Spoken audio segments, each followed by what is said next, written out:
तो समजातीय श्रेणी की विशेषताएं, कल हम लोगों ने पढ़ा था कि समजातीय श्रेणी क्या होता है। उसमें हम लोगों ने जाना कि जो भी कार्बनिक यौगिकों की श्रेणी होती है उसमें से यदि एक हाइड्रोजन को कोई क्रियात्मक समूह प्रतिस्थापित करके अपने स्वयं जुड़ जाता है तो उस तरह से जो श्रेणी बनती है उसको हम समजातीय श्रेणी कहते हैं। अब समजातीय श्रेणी के उदाहरण में आप लोगों को बताए थे कि मेथेनल, मिथेनॉल, एथेनॉल, प्रोपेनॉल, ब्यूटेनॉल, ये सब, या मेथेनल, एथेनल, प्रोपेनल, ब्यूटेनल, या आप मेथेनोन, मेथेनोन नहीं होगा, एथेनोन भी नहीं होता है। क्यों नहीं होगा? क्यों? अभी उसको बतलाएंगे बाद में। तो इस तरह की सीरीज में आने वाले जो भी यौगिक होते हैं उनको हम समजातीय श्रेणी कहते हैं। उसमें एक विशेषता होती है कि जो भी सीरीज में आते हैं, जैसे मान लीजिए मेथेनॉल है, एथेनॉल है, प्रोपेनॉल है, ब्यूटेनॉल है, तो यह सब के सब, यहाँ पर थोड़ा सा देखिए, इसको लिखते हैं CH3OH, ये क्या है? Methanol, methanol. C2H5OH, इसको क्या कहेंगे? ये दो कार्बन है ना, एथेनॉल, नॉल नहीं, एथेनॉल। ये OL जुड़ता है, मेथेनॉल, एथेनॉल, प्रोपेनॉल, यानी C3H7OH, ये क्या हो जाएगा? प्रोपेनॉल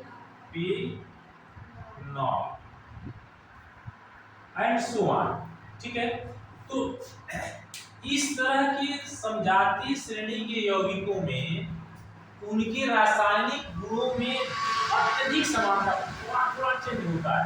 ऐसा नहीं है कि पूरा का पूरा इसका एक ही होगा, लेकिन लगभग एक ही रासायनिक गुण होते हैं, लगभग मैं कह रहा हूं, यानी अत्यधिक समानता पाई जाती है। किसमें?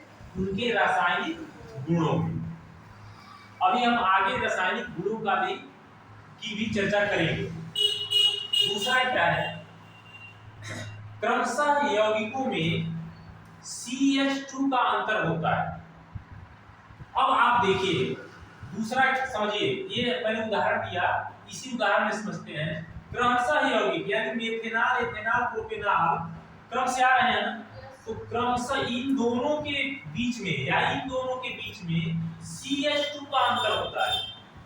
देख लीजिए, यहाँ पर कितना कार्बन है और यहाँ पर कितना है? तो दो में से एक घटाओगे तो कितना आएगा?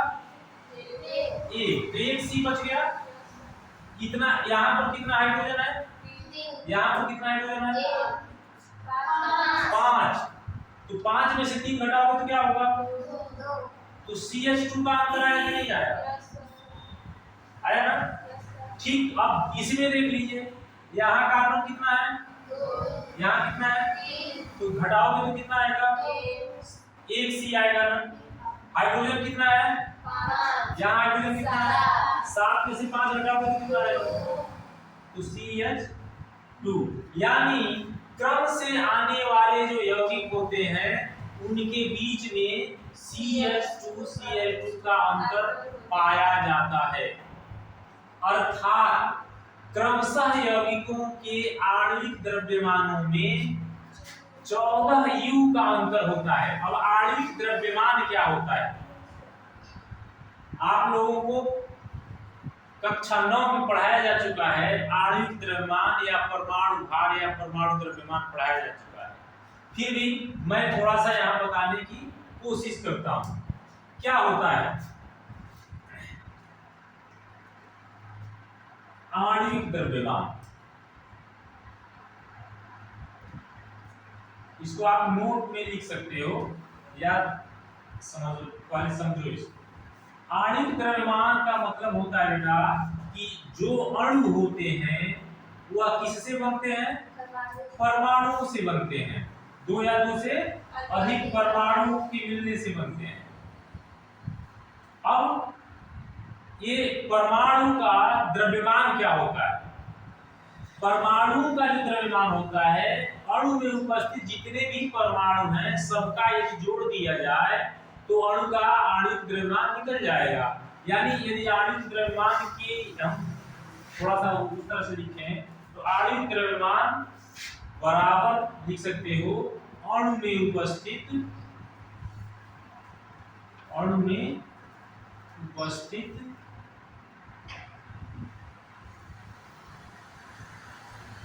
परमाणु, अणु में उपस्थित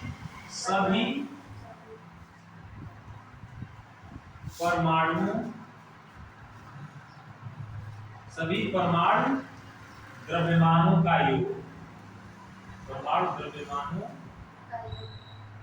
का योग। इसका मतलब क्या है कि जैसे यहाँ अणु है CH3OH, एक अणु है, मेथेनॉल का एक अणु है। अब इसका यदि हमको परमाणु भार नहीं, आणविक द्रव्यमान या अणु भार निकालना है। अच्छा, आणविक द्रव्यमान को हम क्या कर सकते हैं? अणु भार भी कर सकते हैं। क्या कर सकते हैं? अणु भार भी कर सकते हैं। तो अणु भार निकालना हो तो हम क्या करेंगे? C, यहां समझिए, C प्लस H कितना है? 3, तो 3H plus 1 O plus 1 H का परमाणु भार,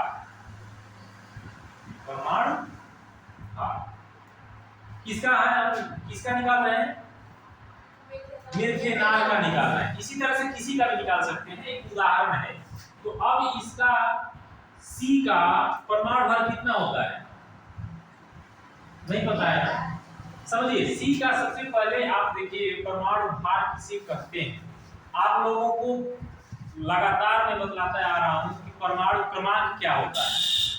क्या होता है पता है?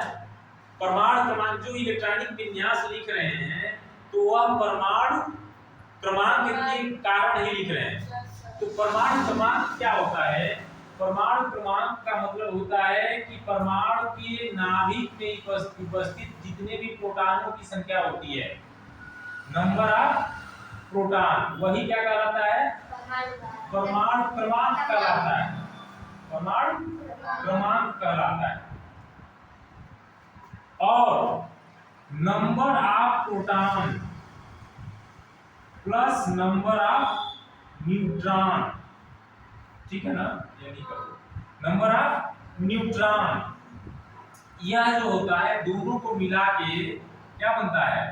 परमाणु, परमाणु भार बनता है। तो ये समझो कि नाभिक में उपस्थित प्रोटॉनों की संख्या परमाणु क्रमांक के बराबर होती है, और जितना प्रोटॉन होते हैं उतना ही परमाणु में इलेक्ट्रॉन होते हैं। इसीलिए हम इलेक्ट्रॉनिक विन्यास लिखते हैं, ठीक है ना? लेकिन जब परमाणु भार आता है तो परमाणु भार में प्रोटॉनों की संख्या प्लस न्यूट्रॉनों की संख्या, बल्कि उसको इस तरह से कहें कि प्रोटॉनों का द्रव्यमान प्लस न्यूट्रॉनों का द्रव्यमान दोनों मिला के परमाणु भार के बराबर होता है, ठीक है ना? तो अब यहाँ पर जो परमाणु भार कार्बन का है वह माना जाता है 12 U होता है। अच्छा, परमाणु भार की इकाई कितनी होती है? 12 U, 12 नहीं U होती है, यूनिट। जैसे हम लंबाई का मात्रक मीटर लिखते हैं ना, उसी तरह से परमाणु भार का मात्रक या परमाणु द्रव्यमान का मात्रक U होता है। और चूंकि हम परमाणुओं के द्रव्यमान को ही जोड़कर अणु का द्रव्यमान निकालते हैं, तो अणु द्रव्यमान का भी मात्रक क्या हो जाएगा? U ही रहेगा। तो अब यहाँ पर हम देखते हैं हाइड्रोजन का एक होता है, ये हम बात ठीक से कभी मौका मिलेगा तो 9 का हम बतला देंगे आप लोगों को। तो इसका कितना होता है? 1। तो 3 हाइड्रोजन है यहाँ पर, 3 गुणा 1 हो जाएगा। प्लस ऑक्सीजन का 16 होता है। ऑक्सीजन का परमाणु क्रमांक कितना होता है? परमाणु क्रमांक 8 होता है, 8 ही पर निकालते हैं, लेकिन द्रव्यमान क्या होगा? 16। इसका मतलब न्यूट्रॉनों की संख्या भी उसके बराबर ही होती है। ठीक है, उसके बाद हाइड्रोजन का फिर से क्या होता है ए। अब इसको यदि आप जोड़ोगे, यहाँ पर यू लिख लो, यहाँ सबको एक साथ लेते हैं यू, तो क्या कितना हो जाएगा 12 और 3 एकम 3, 12 3 15 और 1 16 और 16 16 यानी 32 यू। ये क्या होगा बेटा किसका मेथेनॉल का आणविक द्रव्यमान यह होगा। तो अब ये समझ में आ गया ना, इसको आप नोट कर लीजिए, फिर हम आगे इसको समझाते हैं कि 14 यू कहां से आया। समझ लीजिए 14 यू कहां से आया। 14 यू आया कि अब CH2 है ना, ये CH2, तो मैंने बताया कि क्रमशः यौगिकों में CH2 का अंतर आता है, समझा दिए। तो उसके आणविक द्रव्यमान में कितना अंतर आएगा, जितना CH2 का द्रव्यमान होगा तो C का 12 और H का 1 यानी 2 है, तो 12 और 2 14, वही 14 यू का अंतर होता है। अच्छा, ये तो दूसरी विशेषता होगी। तीसरी विशेषता क्या होती है बेटा कि जो क्रमशः यौगिकों के जो बढ़ते आणविक द्रव्यमान होंगे। अब यहाँ पर आप देखिए, अभी हमने इसका क्या निकाला 32, इसमें क्या जुड़ जाएगा 14 जुड़ जाएगा ना, इसमें सब में 14 का अंतर आ रहा है, तो 14 14 जोड़ते जाओ, इसका आणविक द्रव्यमान क्या हो गया 32 यू। तो इसका कितना हो जाएगा 14 जोड़ दो, तो 32 में 14 जोड़ोगे कितना आ जाएगा 44 यू, होगा कि नहीं। उसी तरह से इसका कितना हो जाएगा बेटा, यहाँ पर देखो 14 नहीं 44 यू हो गया, इसमें 14 जोड़ोगे कितना हो जाएगा बोलो 58 यू। तो बढ़ता चला गया ना, जोड़ लो 44 नहीं होगा, कितना होगा 32 में 32 में 14 जोड़ोगे तो 46 और इसमें 46 में 14 जोड़ोगे तो 60 हो जाएगा।